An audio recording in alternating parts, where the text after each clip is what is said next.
All right, so here we are again in King Shahryar's court. The sun is just starting to come up, which means Scheherazade has to pull out another incredible story to keep the king hooked and, to literally survive and see another day. Okay, so let's do a quick recap of where we left off. Remember that absolutely horrific discovery. The Caliph, Harun al-Rashid, stumbles upon a locked chest, and inside is the dismembered body of a young woman. He looks right at his vizier, Ja'far, and gives him a truly impossible task. And the Caliph's words, they were ironclad. "Find the killer in 3 days," he said, "or you and 40 of your family members will be crucified." This wasn't just a threat to Ja'far, it was a death sentence for his entire family. Well, those 3 days are up. No killer has been found. Ja'far's time has completely run out. So here we are on that dreaded 4th day.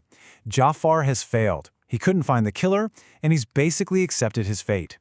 He's at home getting ready for his own execution, while the whole city is buzzing, waiting for the public spectacle. You can just imagine him, right? Walking through his house like a total ghost, writing his will, saying his goodbyes to his children. He's absolutely convinced there is no way out of this. And get this, the Caliph's messenger is literally waiting at the door to take him to be executed. For Ja'far, it is absolutely over. But as he's embracing his family for what he thinks is the very last time, something completely unexpected happens. Something so small, so simple, an apple, is about to turn this entire story on its head. He pulls his youngest daughter in for one last hug, the one he loves the most.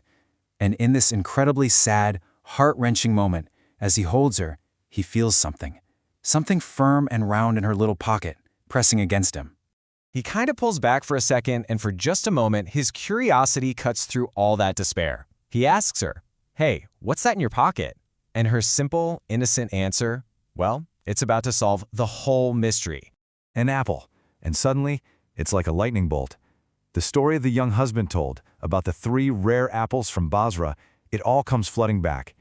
And when she mentions his own slave, Rayhan, Ja'far gets this incredible jolt, a tiny, impossible glimmer of hope. And boom, just like that, everything clicks. Ja'far calls in his slave, Rayhan, who confesses he stole the apple from a little kid in an alley. The kid had told him his father had bought 3 of them all the way from Basra for his sick mom. Rayhan had no clue, of course, that his one little act of theft would start this horrible chain reaction, causing a husband mad with jealousy to kill his totally innocent wife over a complete and tragic misunderstanding. So now, with the truth finally figured out, Ja'far doesn't walk to the Caliph, he runs. And he's not just running to save his own life anymore. He's going there to try and change the course of justice for everyone involved. When Ja'far explains the whole thing, the Caliph is just astonished. He completely gets it and pardons the young husband, seeing that he was just a victim in all this. But, someone has to pay. So he declares that the slave, Rayhan, will be executed instead for causing the whole mess. But Ja'far, ever the clever courtier, sees his opening. He makes this incredibly bold offer. He says, "O commander of the faithful, this story you just heard, it's amazing for sure, but it is nothing compared to the tale of the 2 viziers."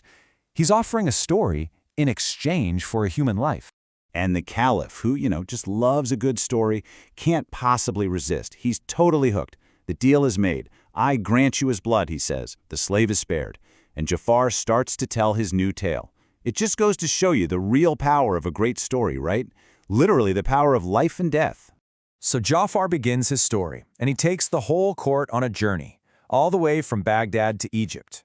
He tells them about a just sultan and his 2 viziers, who also happened to be brothers, and they were as powerful as they were close. Okay, so you've got these 2 brothers, Shams al-Din, the elder, and Nur al-Din, the younger, who is known for being incredibly handsome. They shared everything, their dad's job, their service to the Sultan, all of it. They were so in sync, they even decided they'd get married on the exact same night. The plan was to link their families together forever.